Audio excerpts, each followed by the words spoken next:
जय हिंद, जय Bharat and welcome to CUET UG study capital. मैं संस्कार शुक्ला फिर से हाजिर हो चुका हूं और डीयू के लिए इंपॉर्टेंट डॉक्यूमेंट्स क्या क्या लगेंगे, क्योंकि ऑफिशियल वेबसाइट डीयू की आ चुकी है। डीयू का सीएसएएस यूजी का पोर्टल बन के रेडी हो चुका है एंड उसी के पोर्टल में बुलेटिन में एनेक्सर 6 में दिया हुआ है क्या क्या आपको डॉक्यूमेंट बनवा के रखने हैं। मैं तुमको सिंपली एक भाषा में समझा देता हूँ। पीजी में इस बार डॉक्यूमेंट वेरिफिकेशन इतना स्ट्रिक्ट हो रहा है ना कि किसी का अगर डॉक्यूमेंट ओबीसी वाला सर्टिफिकेट दिसंबर 2024 का बना हुआ है, उसका एडमिशन भी होल्ड में डाल के रख दिया है इस बार डीयू वालों ने।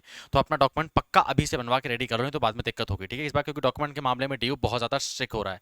अब तक इससे पहले नहीं था, लेकिन इस बार से कुछ ज्यादा स्ट्रिक्ट हो रहा है। तो अपने डॉक्यूमेंट जो जो मैं बताने वाला हूँ, आप अगर उस कैटेगरी में आते हो या आपके पास डॉक्यूमेंट्स नहीं है, तुरंत बनवा लेना वो डॉक्यूमेंट्स। ठीक है, और फालतू का अपन कोई बकवास नहीं करेंगे, ऑफिशियल डाटा से बात करेंगे। देखो, ये तुम्हारा सी यूजी का ऑफिशियल पोर्टल बन चुका है। मैंने डीयू की ऑफिशियल वेबसाइट ओपन करके रखी हुई है।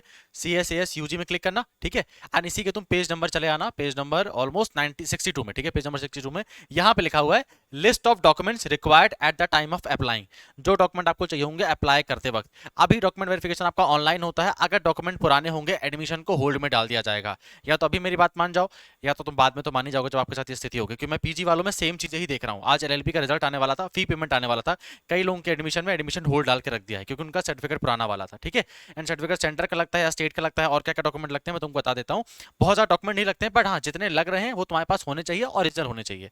ठीक है, देखो क्लास 10 का तुम्हारा पास सर्टिफिकेट होना चाहिए। उसी के आधार पे तुम्हारी डेट ऑफ बर्थ को देखा जाएगा, तुम्हारे पेरेंट्स को नाम को देखा जाएगा। ठीक है, तो तुमने जो अपने सीयूटी यूजी में तुमने जो पेरेंट्स का नाम लिखा हुआ है वो तुम्हारे क्लास 10 की मार्कशीट से उसको मैच किया जाएगा, है ना, और डेट ऑफ बर्थ भी उसी से मैच होगी।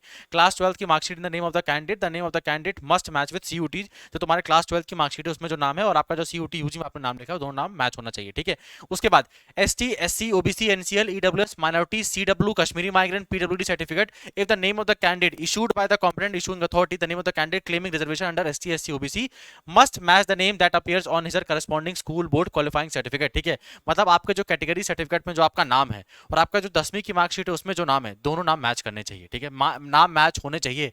और मिडिल नेम भी नहीं चलेगा। जैसे फॉर एग्जांपल संस्कार प्रसाद शुक्ला है और मेरे कैटेगरी सर्टिफिकेट में संस्कार शुक्ला बस है, तो प्रसाद दिक्कत कर देगा मेरे लिए। ठीक है, तो ध्यान रखना। अब तुम्हारा 10वीं वाला तो चेंज करा नहीं सकते हो, तो अगर तुम्हारे कैटेगरी सर्टिफिकेट में थोड़ा तुमने उसको मिडिल नेम तुमने कुछ लगा के रखा हुआ है, या तुम्हारे कैटेगरी सर्टिफिकेट में तुम्हारा नाम है, तुम्हारे माता पिता का नाम थोड़ा डिफरेंट है, अलग लिखा हुआ है, तो उसको ठीक करा लेना। ठीक है, बहुत इंपॉर्टेंट है, सही करा लेना।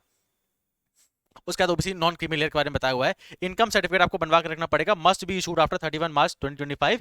The format of OBC NCL certificate is given in annexure 4। ठीक है, एनेक्सर 4 में इसका सर्टिफिकेट मतलब दिया हुआ है कैसे फॉर्मेट में आपका पेपर होना चाहिए, मतलब आपका सर्टिफिकेट होना चाहिए जो कि आपके सेंट्रल फॉर्मेट में होना चाहिए। अभी मैं दिखा भी दूंगा सेंट्रल फॉर्मेट कैसा है, बट आपको अपना इनकम सर्टिफिकेट भी बनवा के रखना जो आपकी 31 मार्च 2025 के बाद का होना चाहिए। ठीक है, तो ये बनवा लेना अपना इनकम सर्टिफिकेट। और हाँ, नॉन क्रीमी का जो ओबीसी का सर्टिफिकेट बनता है वो सेंट्रल लिस्ट का बनता है, सेंट्रल लिस्ट का। अब ओबीसी में कुछ कुछ राज्यों में स्टेट के अलग सर्टिफिकेट होते हैं और सेंटर के अलग होते हैं। तुमको कैसे पता लगेगा सर मेरा सेंटर वाला है या स्टेट वाला है? सिंपली अपने सर्टिफिकेट में ऊपर चेक करना, उसमें गवर्नमेंट ऑफ इंडिया लिखा होगा, भारत सरकार लिखा होगा। अगर उसमें भारत सरकार नहीं लिखा हुआ है, आपके राज्य का नाम लिखा हुआ है, government of Bihar, government of Uttar Pradesh, तो आपका वो स्टेट वाला है, सेंटर वाला नहीं है। ठीक है, तो चेक कर लेना तुम्हारा सेंटर है या स्टेट वाला है। उसी के साथ साथ अपना इनकम सर्टिफिकेट भी बनवा लेना, काफी आसान होता है बनवाना, दोनों बनवा लेना। और अभी आपके पास टाइम भी है। ठीक है, अभी आपका रिजल्ट भी नहीं आया है, बट एक बार रिजल्ट आके काउंसलिंग शुरू हो गई तब इसमें दिक्कत हो जाएगी, है ना। उसके बाद ईडब्ल्यू सर्टिफिकेट है। ईडब्ल्यू सर्टिफिकेट में आपका नाम एकदम सेम होना चाहिए और आपका जो सर्टिफिकेट है वो 31 मार्च 2025 के बाद का होना चाहिए। ध्यान से सुनना, 21 मार्च 2025 के बाद का होना चाहिए। मतलब income certificate must be issued after 31 मार्च 2025। आपके ईडब्ल्यूएस का है, और ईडब्ल्यूएस का जो सर्टिफिकेट है वो भी आपके पास लेटेस्ट वाला होना चाहिए, कम से कम 1 जनवरी 2025 के बाद का बना होना चाहिए। या सॉरी, आपका जो फाइनेंशियल ईयर काउंट होता है अप्रैल के बाद काउंट होता है, तो हर ईडब्ल्यूएस का सर्टिफिकेट अप्रैल के बाद वैलिड नहीं रहता है, तो तुम्हारा अप्रैल के बाद वाला होना चाहिए, तब तो मान लेना। ठीक है, अभी वाला बनवा लेना अपना तुरंत वाला, जितने भी ईडब्ल्यूएस वाले हो। डीयू में बाद में प्रॉब्लम होगी, फिर बाद में बोलोगे सर आपने बताया नहीं था। ठीक है, तो बनवा लेना। उसके बाद फिजिकल एजुकेशन में आपको अपना मेडिकल फिटनेस सर्टिफिकेट देना पड़ेगा, और आपके जो 3 स्पोर्ट्स प्रोफिशिएंसी सर्टिफिकेट आपको वो भी दिखाने पड़ेंगे। Candidate claiming admission through ECS sports supremacy, मतलब जिनके पास स्पोर्ट्स कोटा के तहत एडमिशन ले रहे हैं।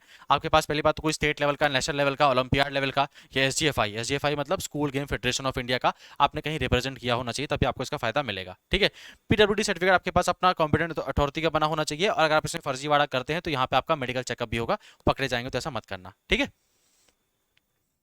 उसके बाद जो माइनॉरिटी कोटा से आते हैं उनके माइनॉरिटी के लिए अलग अलग चीज़ें हैं, इसको मैं व्हाट्सएप में सेंड कर दूंगा, वहां जाओ तो वहां से पढ़ लेना। ठीक है, फॉर माइनॉरिटी कोटास।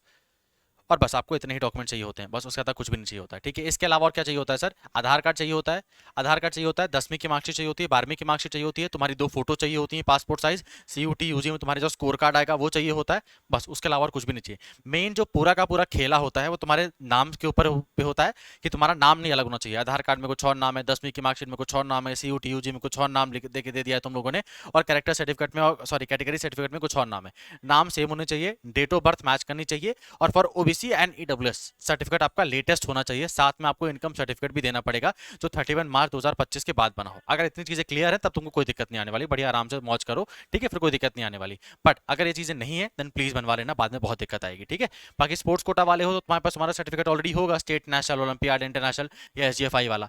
पीडब्ल्यूडी वालों के पास आपका सर्टिफिकेट होगा, माइनॉरिटीज कोटास के पास भी अपना सर्टिफिकेट होगा, कश्मीरी माइग्रेंट हो गए या जो बाकी सिख माइनॉरिटी हो गई, क्रिश्चियन माइनॉरिटीज हो गए, आपके पास भी अपना माइनॉरिटी सर्टिफिकेट होगा। इसको मैं सेंड भी कर दूंगा, तो आप इसको जाकर खुद भी पढ़ सकते हो, क्योंकि इसको मैं बहुत बड़ा नहीं बनाना चाहता मतलब वीडियो को, तो इसको मैं सेंड कर दूंगा, चाहो तो इसको खुद से पढ़ना चाहो तो पढ़ लो। ठीक है, अब यहाँ पे नीचे ना फॉर्मेट दिया हुआ है, किस फॉर्मेट में आपका सर्टिफिकेट बना होना चाहिए। तो जो SC ST है, आपका जो पेपर, जो आपका सर्टिफिकेट बना होना चाहिए वो कुछ इस फॉर्मेट का बना होना चाहिए, इसी फॉर्मेट में होना चाहिए आपका SC ST का सर्टिफिकेट। ठीक है, फिर आता है हमारा format of OBC NCL certificate. OBC NCL certificate है आपका कुछ इस फॉर्मेट का होना चाहिए, देखो कुछ इस फॉर्मेट का होना चाहिए आपको ओबीसी एनसीएल का सर्टिफिकेट। ठीक है, देन आपका आता है ईडब्ल्यूएस का, ईडब्ल्यूएस सर्टिफिकेट आपका कुछ इस फॉर्मेट का होना चाहिए। ठीक है, ऐसा बस।